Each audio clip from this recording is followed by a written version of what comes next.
it's not only unoriginal, it's completely inappropriate. We don't lock people up in Canada for bad policy.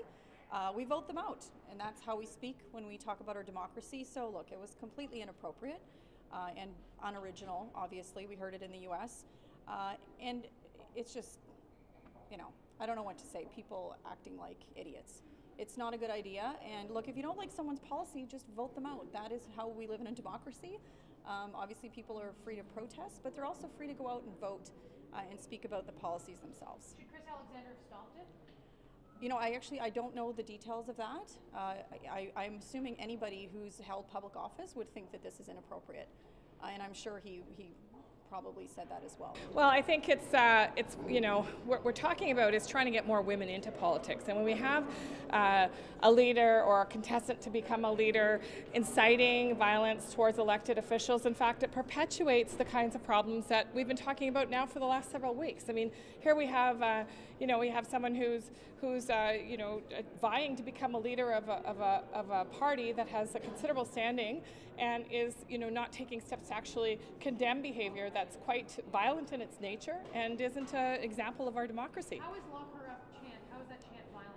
Well, it's an intimidation of sorts. I mean, we're talking about verbal violence. We're talking about threatening a political leader with essentially jail time. So it is a form of violence. It's a form of verbal violence that can be extremely disconcerting. And if you think about women who want to join the political arena, I mean, everybody is working their hardest. We may have different perspectives about how to reach a policy goal, but if the threat of actual incarceration comes with the job, that is going to be a deterrent for many, many women who are seeking to reach this level. There is one way to defeat someone is by election. And so what do you think about people chanting lock her up? That's a good idea. Not a good idea? Not a good idea at all. For me, in democracy, there is one way to push aside someone is by electoral vote. I want to be clear. I denounce the activities that took place at this particular rally in relation to the chant and in relation to inappropriate signage. I don't think there's any place for it in Alberta politics, and I wish people that have those desires to have those chants or to have those signage would just stay at home and keep their opinions to themselves. There was one 30-second point in my speech when this chant came up. I was taken aback. I hadn't expected it.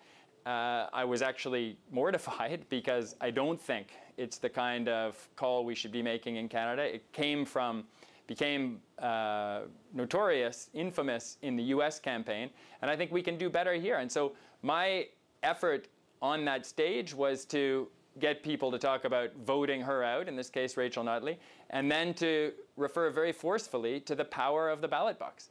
That's why we were exercising our freedom of assembly. That's why I'm in this race, because I think Albertans and Canadians deserve a better alternative in 2019 at federal level that's going to focus on job creation and get the job done. Well, they did stop, and I didn't engage. I certainly didn't instigate it, which some people accused me of early on.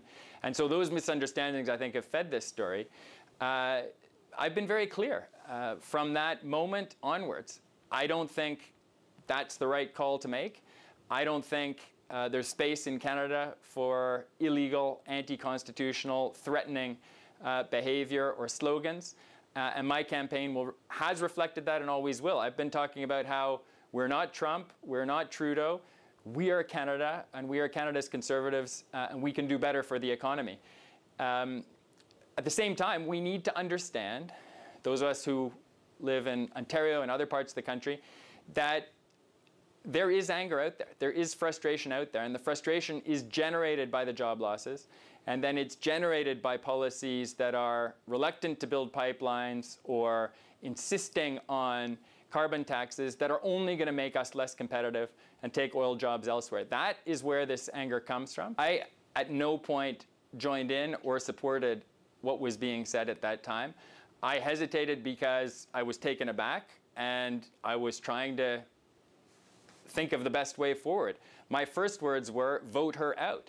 And I said that relatively faintly, and then I went on to talk about voting and the ballot box.